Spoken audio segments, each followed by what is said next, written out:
शोभा महादेव लांडगे.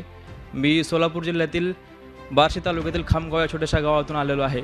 आता इथं माझ्यासोबत माझे पालक, माझे आई वडील बहीण सर्वजण आलेले आहेत. पर्सनली मला माझ्या मम्मीविषयी बोलावंसं वाटतं की तिच्या लहान वयापासूनच तिला शेतामध्ये काम करावे लागले. मी तिच्याबद्दल जास्त काय बोलू शकत नाही. तिनं आत्तापर्यंत माझ्या आयुष्यामध्ये जेवढं काय केलं त्यासाठी मी तिचं नेहरू सरांच्या या व्यासपीठाच्या माध्यमातून खूप आभार मानतो.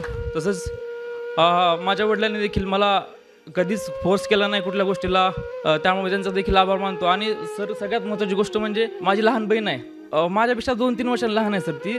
तर मला मागच्या 2 वर्षापासून ती तिच्या सॅलरीमधून पैसे भरवते, आर्थिक गरज ती भागवते. जसं की आपण बघतो डेप्युटी कलेक्टर, DYSP, PSI ह्या पोस्टचं ग्रामीण भागातील लोकांना क्रेज असतं.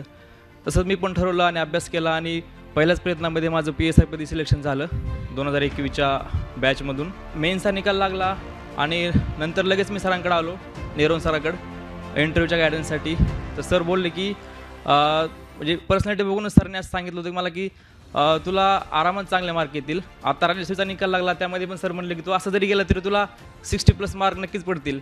आणि मला त्यामध्ये पण 64 मार्क आले.